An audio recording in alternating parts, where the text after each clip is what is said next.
Hello students, welcome back to my channel. आज हम लोग साखित एल्केनों का IUPAC नामकरण पढ़ेंगे। इसके पहले वाले वीडियो में मैंने एल्केनों का नामकरण बताया हुआ था। वो एल्केनों का नामकरण बिना शाखित एल्केनों का था, जैसे मीथेन, एथेन, प्रोपेन, ब्यूटेन। उनका IUPAC नाम कैसे रखा गया, इसके बारे में चर्चा हो गई थी। आज हम साखित एल्केनों का IUPAC नामकरण पढ़ेंगे और ये जो IUPAC नामकरण है बहुत ही इम्पॉर्टेंट है, इसलिए आपको इसके लिए कुछ नियम पढ़ने पड़ेंगे। तो इसलिए आप शुरू से लेकर अंत तक पूरी वीडियो देखिएगा, जिससे आपको अच्छे से ये समझ में आ जाए। जो IUPAC है उसका पूरा नाम है international union of pure and applied chemistry, यानी अंतर्राष्ट्रीय स्तर पर विभिन्न प्रकार के कार्बनिक यौगिकों का नाम क्या रखा जाए, इसको बताने की एक प्रणाली है। अंतर्राष्ट्रीय नामकरण की एक प्रणाली है जिसे हम IUPAC नामकरण कहते हैं। यह IUPAC से जो कार्बनिक यौगिकों का नाम रखा जाता है वो हर देशों में लागू होता है। ठीक है, तो इसका नामकरण पढ़ने के लिए हम कुछ नियमों पर चलते हैं। जो साखित एल्केन है वो इस प्रकार से होंगे कि इसमें केवल कार्बन और हाइड्रोजन होंगे। कार्बन कार्बन के बीच में चेन में केवल सिंगल बॉन्ड होगा, उसे हम साखित एल्केन में रखेंगे। सबसे पहला नियम है कार्बन परमाणुओं की सबसे बड़ी श्रृंखला चुनना, यानी अगर हम किसी कार्बनिक यौगिक को देखते हैं और कार्बनिक यौगिक में केवल कार्बन हाइड्रोजन है, कार्बन कार्बन चेन में केवल सिंगल बॉन्ड है, तो वह इस प्रकार का जो कार्बनिक यौगिक होगा वह शाखित एल्केनों के अंतर्गत आएगा। जैसे हमने एक एग्जाम्पल लिया हुआ है। सबसे पहला नियम इसके लिए कहता है कि हम साखित एल्केनों का नामकरण किस प्रकार से रखेंगे। इसके लिए सबसे पहला नियम है कार्बन परमाणुओं की सबसे बड़ी श्रृंखला चुनना, यानी जो हमें कार्बनिक यौगिक दिया होगा उस कार्बनिक यौगिक में हम पहले यह देखेंगे कि कार्बन परमाणु की जो चेन है वह सबसे बड़ी कौन सी है। वही कार्बन परमाणु की चेन को हमें चुन लेना है। जैसे अगर मान लीजिए ये कार्बनिक यौगिक है, तो अगर हम कार्बन को गिने, चैन गिनना है, चैन बीच में ब्रेक नहीं होनी चाहिए। 1 2 3 4 5 6। अगर हम यहाँ पर देखते हैं तो कार्बन परमाणु 6 हैं, और अगर हम इस प्रकार से गिन लेते हैं 1 2 3 4 5 6 7, हम यहाँ पर देख रहे हैं कि सबसे बड़ी कार्बन परमाणु की श्रृंखला यही है। यह श्रृंखला हमारी सीधी हो या मुड़ी हुई हो, इससे फर्क नहीं पड़ता, सबसे बड़ी कार्बन परमाणु की श्रृंखला चुनना है। यह हमको सबसे पहले कर लेना है। तो हम यहाँ पर कार्बन परमाणु की एक श्रृंखला चुन रहे हैं। ये कार्बन परमाणु की श्रृंखला हमारी ये है। ये सबसे अधिक कार्बन परमाणु की श्रृंखला हो गई। ये कार्बन परमाणु की श्रृंखला हो गई। ठीक है, अब जो कार्बन परमाणु की श्रृंखला हमने चुना हुआ है, इस श्रृंखला को हम कहते हैं जनक श्रृंखला या पेरेंट चेन। जो कार्बन परमाणु की सबसे बड़ी श्रृंखला का चुनाव कर लिया, ये जो कार्बन परमाणु की श्रृंखला है सीधी भी हो सकती थी और मुड़ी हुई भी हो सकती थी, लेकिन सबसे बड़ी श्रृंखला चुनना है। ये श्रृंखला कहलाएगी जनक श्रृंखला। जनक श्रृंखला के अलावा जो ये CH3, CH3, CH3 और CH3 हैं, इनको हम कहते हैं पार्श्व श्रृंखला या पार्श्व मूलक। यहाँ पे ये मूलक है, जैसे इसके पहले वाले वीडियो में भी हमने बताया था CH3 मेथिल कहलाएगा, ये भी CH3 मेथिल कहलाएगा, ये मेथिल कहलाएंगी। तो ये कहाँ पे जुड़े हुए हैं? साइड पे जुड़े हुए हैं। इनको हम पार्श्व श्रृंखला कहते हैं, और ये हमारी जो मेन चेन है उसको हम जनक श्रृंखला कहते हैं। जनक श्रृंखला का मतलब है कि मेन हमारा पेरेंट यही है। अब इस पेरेंट के किसी नंबर के कार्बन के हाइड्रोजन को हटा करके उसके स्थान पर मेथिल समूह आया है। ठीक है, तो सबसे पहला था कार्बन परमाणु की सबसे बड़ी श्रृंखला चुनना। हमने यहाँ पर चुन लिया कार्बन परमाणु की श्रृंखला। फिर उसके बाद दूसरा नियम है जनक श्रृंखला के कार्बन परमाणुओं का अंकन। जनक श्रृंखला, अब यही हमने, क्योंकि जो कार्बनिक यौगिक है यही एग्जाम्पल में लिया हुआ था, तो हम यहाँ पर देख रहे हैं कि ये हमारा जनक श्रृंखला हो गया। अब इस जनक श्रृंखला के कार्बन परमाणुओं का अंकन, अंकन का मतलब क्या होता है, नंबरिंग। यानी दूसरा नियम यह है कि हम कार्बन परमाणुओं की नंबरिंग करेंगे कि किस कार्बन परमाणु से हम स्टार्टिंग करें। अब देखिए हमको यहाँ पर दो सिरे मिल जाते हैं, एक ये एंड पॉइंट है और एक ये एंड पॉइंट है। नंबरिंग या तो यहाँ से करनी पड़ेगी या तो यहाँ से करनी पड़ेगी। तो इसके लिए भी एक नियम है कि जनक श्रृंखला के कार्बन परमाणुओं का अंकन या नंबरिंग हम उस सिरे से करते हैं जहाँ से पार्श्वमूलक नज़दीक हो। ये पार्श्वमूलक मेथिल मेथिल ये हैं, तो अगर हम नंबरिंग यहाँ से देखें, इसको 1 नंबर दें, इसको 2 नंबर दें, तो पार्श्वमूलक 2 नंबर पे जुड़े हुए हैं। अगर हम यहाँ से नंबरिंग करते हैं तो 1 2 3 नंबर पे पार्श्वमूलक जुड़े हुए हैं। तो नियम यह है कि कार्बन परमाणुओं का अंकन उस सिरे से करते हैं जिधर से पार्श्वमूलक पास पड़े, निकट हो। तो हम नंबरिंग यहाँ से स्टार्ट करेंगे। इस नंबरिंग किसकी होती है, कार्बन की नंबरिंग होती है। इस कार्बन को 1 नंबर देंगे, ये 2 हो जाएगा, ये 3 हो जाएगा, ये 4 हो जाएगा, ये 5 हो जाएगा, ये 6 हो जाएगा और ये 7 कार्बन परमाणु हो जाएंगे। तो 2 नियम हो गए यहाँ पर। अब जब नंबरिंग हो गई तो हम कार्बन परमाणुओं का जो है कार्बनिक यौगिक का, इसका हम नामकरण लिखेंगे। नामकरण लिखने के लिए सबसे पहले पार्श्व मूलकों को लिखा जाता है, यानी ये जो 4 मेथिल मूलक हैं इनका नाम हम पहले देंगे। नाम देने के पहले क्या दिया जाता है, इनका नंबर दिया जाता है, पोजीशन दी जाती है। ये जो हमारे मेथिल मूलक हैं यह किस नंबर के कार्बन पर जुड़े हुए हैं।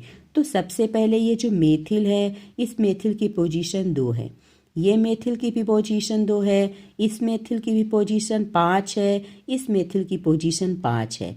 अगर एक ही प्रकार के पार्श्वमूलक हों, पार्श्व समूह हों, तब उनका नाम लिखने के पहले हमें उस कार्बन परमाणुओं का नंबर लिखना पड़ेगा।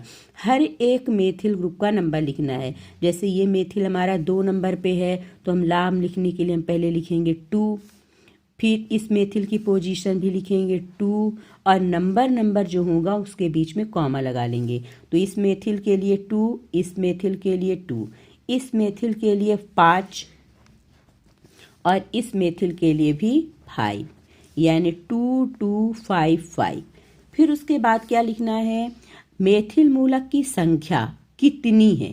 तो 1 2 3 4 मेथिल मूलक आए, तो इसके लिए हम लिखते हैं टेट्रा। अगर मेथिल मूलक की संख्या 3 होती तो हम लिखते डाई। 3 बार अगर मेथिल मूलक होता तो हम लिखते ट्राई। 2 बार अगर मेथिल मूलक आया होता तो हम उसको लिखते डाई। 4 बार आया तो हम उसको लिखेंगे टेट्रा। 1 बार आया होता तो हम उसको लिखते मोनो। मोनो लिख भी सकते हैं, इग्नोर भी कर सकते हैं, ठीक है। 5 बार होता तो पेंटा, इस प्रकार से लिखा जाता है। तो यहाँ पर हम देख रहे हैं कि जो मेथिल मूलक है वह 4 बार आया हुआ है, तो 2 2 5 5 टेट्रा। अब जो हमारा अंक है और शब्द है इसके बीच में योजक का चिन्ह लगा दिया जाता है, टेट्रा। अब इस मूलक का नाम लिखेंगे, इसका नाम क्या है, मेथिल, तो नाम हो जाएगा मेथिल। फिर उसके बाद हम पेरेंट चेन को लिखेंगे। पेरेंट चेन में कितने कार्बन परमाणु हैं, 7 कार्बन परमाणु हैं। तो 7 कार्बन परमाणु वाला एल्केन हेप्टेन कहलाता है। तो हम लास्ट में लिख लेंगे हेप्टेन, ठीक है। तो इस प्रकार से इसका नाम क्या हो गया, 2 2 5 5 टेट्रामेथिल हेप्टेन। 2 2 5 5 tetramethyl heptane. आपको ध्यान रखना है जो यहाँ पे नंबर आएंगे उनके बीच में कॉमा लगा लेना है, अंक और शब्द के बीच में योजक का चिन्ह लगा लेना है। तो इस प्रकार से इसका नाम हुआ। अब अगला नियम देखते हैं। अगला नियम है निम्नतम योग नियम। निम्नतम योग नियम का मतलब है कि अगर किसी कार्बनिक यौगिक में बहुत सारे पार्श्वमूलक हों तो बहुत सारे पार्श्वमूलक में हम नंबरिंग कहाँ से स्टार्ट करें। तो नंबरिंग के लिए नियम है निम्नतम योग नियम, यानी जैसे मान लीजिए कि इस कार्बनिक यौगिक में हम देख रहे हैं मेथिल मेथिल 2 ही नंबर पे है, इसमें भी मेथिल मेथिल 2 नंबर पे है। तो सबसे पहले हम पेरेंट चेन चुन लेते हैं, पेरेंट चेन। अगर मान लीजिए कि कभी कभी इस प्रकार से आता है कि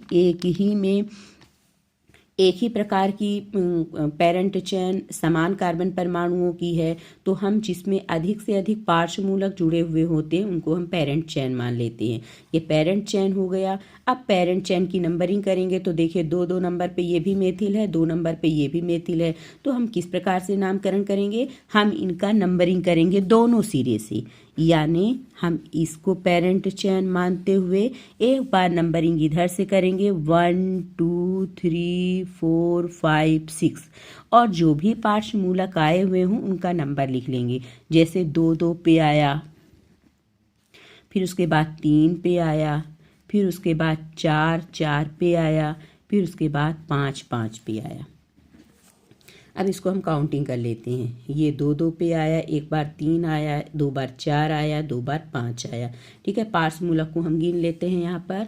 तो इतना हो जाएगा, 5 दूनी 10 हो जाएगा, 18 19 20 21 22 23 24 25, यानी कितने आ गए, टोटल हो गया 25। अगर हम इधर से नंबरिंग किए होते तो ये हो जाता 1, ये 2, ये 3, ये 4, ये 5, ये 6, यानी हम पार्श्वमूलक की स्थिति क्या लिखेंगे, 2 2 3 3 4 5 5, 5 दूनी 10 14 15 16 17 18 19 20 21 22 23 24, यानी टोटल कितना हो गया, इसका हम जोड़ेंगे तो कितना हो जाएगा 24, और इसको जोड़ देंगे तो कितना आएगा 25। निम्नतम योग नियम यह कहता है कि जिस पार्श्वमूलक का योग जो होगा अगर कम आएगा तो उधर ही से नंबरिंग करनी है। तो नंबरिंग आप इधर से करेंगे और इसका नाम क्या हो जाएगा, 2 2 3 3 4 5 5, 1 2 3 4 5 6 7, 7 बार आया है तो हम क्या लिखेंगे,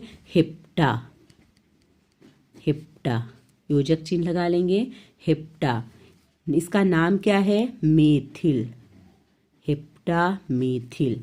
ठीक है, तो सबसे पहले हम इनका नंबर लिख लिए, फिर उसके बाद हेप्टा 7 बार आया हुआ है, फिर उसके बाद जनक मेथिल, और उसके बाद जनक में 6 कार्बन परमाणु हैं, तो 6 कार्बन परमाणु वाला एल्केन हेक्सेन लिख लेना है। ठीक है, तो इस प्रकार से हम IUPAC नाम में तीसरा नियम था निम्नतम योग नियम। अब निम्नतम योग नियम के बाद आगे चलते हैं, पार्श्व श्रृंखलाओं की समान स्थिति। पार्श्व श्रृंखलाओं की समान स्थिति का मतलब क्या है, ये कहता है कि अगर किसी कार्बनिक यौगिक में दोनों सिरों से अगर हम नंबरिंग करें तो अलग अलग मूलक जो होते हैं वह अगर समान स्थिति पर हो, जैसे मान लीजिए कि यहाँ से नंबरिंग करेंगे, पेरेंट चेन पहले हम चुन लेते हैं तो हमें दिख रहा है सबसे लंबी श्रृंखला ये हो जाएगी, ये पेरेंट चेन हो जाएगा। अब अगर हम नंबरिंग करते हैं तो 1 2 3 तीसरे नंबर पर मेथिल मूलक है, 1 2 3 तीसरे नंबर पे C2H5 है, C2H5 को हम एथिल कहते हैं। ठीक है, तो यहाँ से तीसरे नंबर पर एथिल है, यहाँ से तीसरे नंबर पर मेथिल है। ऐसी स्थिति पर हम नंबरिंग कहाँ से करें, तो अंकन कार्बन परमाणुओं का उस सिरे से करते हैं जिधर से अंग्रेजी वर्णमाला क्रम में पास पड़े। अंग्रेजी वर्णमाला क्रम में जिसका नाम पहले आता हो उधर से नंबरिंग करेंगे। अब एथिल को कैसे लिखते हैं, ETHYL, और मेथिल को METHYL, तो कौन नंबर पहले आएगा, E आएगा, इसलिए हम नंबरिंग इधर से करेंगे। तो हो जाएगा 1 2 3 4 5 6 7। ठीक है, अब यहाँ पर देखिए इसका नाम लेते हैं, तो नाम भी लिखते समय वह मूलक को पहले लिखते हैं जो अंग्रेजी वर्णमाला क्रम में पहले आए, यानी हम लिखेंगे 3 एथिल। शब्द और अंक और शब्द के बीच में योजक चिन्ह लगाएंगे, 3 एथिल हो गया। फिर उसके बाद हम 5 नंबर देंगे, नंबर इसका और फिर मेथिल लिखेंगे तो हो जाएगा 5 मेथिल। शब्द और अंक के बीच में योजक चिन्ह लगा लेंगे। तो हम 3 नंबर पे एथिल है, फिर 5 नंबर पे मेथिल है, फिर उसके बाद एल्केन में जितने कार्बन परमाणु है तो 7 कार्बन परमाणु है तो हो जाएगा हेप्टेन। ठीक है, तो ये हो गया पार्श्व श्रृंखलाओं की समान स्थिति। फिर उसके बाद अगला 5वां नियम है पार्श्व श्रृंखलाओं की अधिक संख्या का नियम।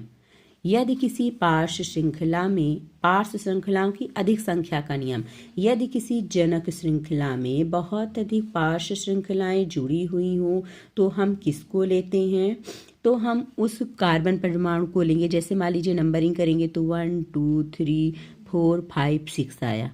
अगर हम ऐसे नंबरिंग किए 1 2 3 4 5 6 तो सेम स्थिति हो गई। उस स्थिति पे हम उनको क्या लेंगे? अगर मान लीजिए हम इसको ले लेते हैं तो पार्श्व श्रृंखलाएं गिननी है, कितने हो गए? एक पार्श्व श्रृंखला, दूसरी पार्श्व श्रृंखला, तीसरी पार्श्व श्रृंखला। ठीक है, तब पार्श्व श्रृंखलाएं 3 आती हैं। लेकिन अगर हम इसको जनक में लेते हैं तो 1 2 3 4 पार्श्व श्रृंखलाएं 4 आती हैं। तो कहता है कि पार्श्व श्रृंखलाओं की अधिक संख्या का नियम, यानी जिसमें पार्श्व श्रृंखलाएं अधिक आए उसको हमें जनक श्रृंखला में लेना है। यदि कार्बन परमाणुओं की जो चैन है वो समान हो तो हम यहाँ पर इसको लेंगे क्योंकि पार्श्व श्रृंखला इसी में अधिक आती है। ठीक है, फिर उसका हम नाम लिख लेंगे। नाम लिखते समय आपको पहले भी बता दिया गया है, उसको आप नाम लिख लीजिएगा। फिर अगला नंबर है शाखित पार्श्व श्रृंखलाओं का नामकरण। शाखित पार्श्व श्रृंखलाओं का नामकरण का मतलब क्या है? अगर हमारी पार्श्व श्रृंखलाएं शाखित हों। ठीक है, शाखित पार्श्व श्रृंखलाओं का नामकरण का मतलब क्या है कि अगर हमारी पार्श्व श्रृंखलाएं शाखित हों उस समय हम किस प्रकार से नाम देते हैं। तो यहाँ पर हम देख रहे हैं 1 2 3 4 5 6 7 8। ठीक है, और 1 2 3 4 5 6 7 8। ठीक, अब यहाँ पर अगर हम इसको ले लेते हैं, इस वाले को ले लेते हैं तो जो पार्श्व मूलक होंगे वो पार्श्व मूलक किस प्रकार से हो जाएंगे? एक ये हो जाएगा हमारा, एक ये हो जाएगा और एक ये हो जाएगा। ठीक है, और अगर मान लीजिए कि 1 2 3 4 5 6 7 8 हमको पार्श्व मूलक ये वाला लिख लेना है। ठीक है, क्योंकि इसमें शाखित कौन कौन सी हो जाएंगी? एक ये मेथिल मूलक हो जाएगा, एक ये मेथिल मूलक हो जाएगा और एक ये हो जाएगा, 3 ये हो जाएंगे। तो हमको इस प्रकार से जनक श्रृंखला ले लेनी है।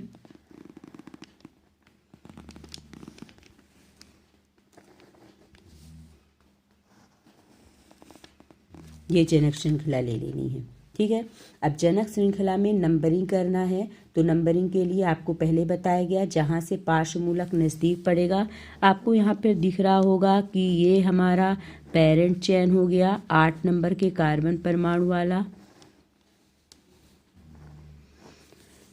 अब शाखित पार्श्व श्रृंखला हम यहाँ पे देख रहे हैं, एक पार्श्व श्रृंखला मेथिल है, दूसरी पार्श्व श्रृंखला भी मेथिल है, ये हमारी शाखित है।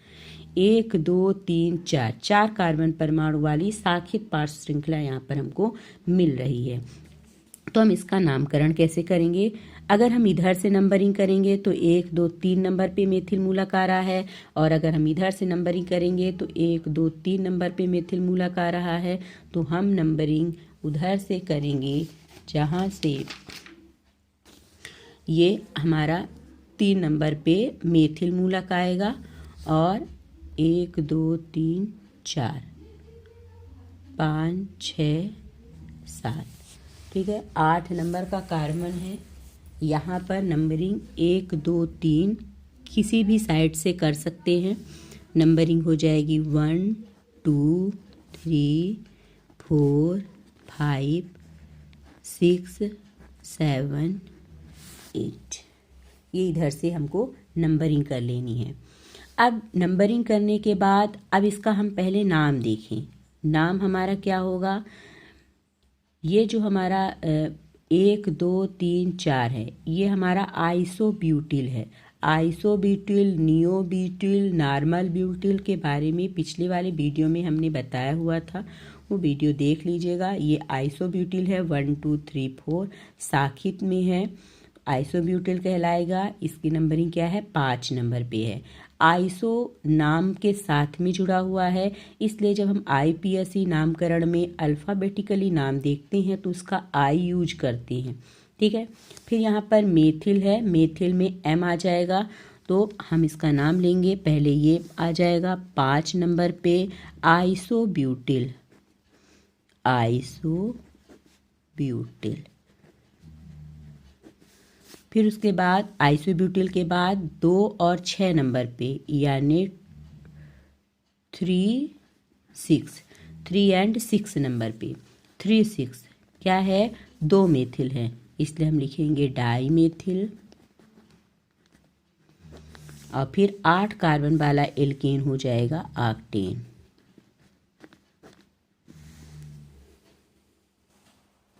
ठीक है, इसको हम एक नाम और दे सकते हैं। अगर हमने 5 आइसोब्यूटिल लिखा हुआ है तो आई पहले आएगा मेथिल से, इसलिए आइसो पहले आ गया, ठीक है। अगर हम इसका दूसरा नाम दें, दूसरा नाम किस प्रकार से दे सकते हैं, दूसरा नाम ऐसे देंगे कि यहाँ से जो कार्बन जुड़ा होता है उसको हम 1 लिख देते हैं, मतलब इसके भी ब्रांच की भी हम नंबरिंग करते हैं। तो ये हमारा 1 नंबर हो गया, ये हमारा 2 नंबर हो गया, ये हमारा 3 नंबर हो गया, ठीक है।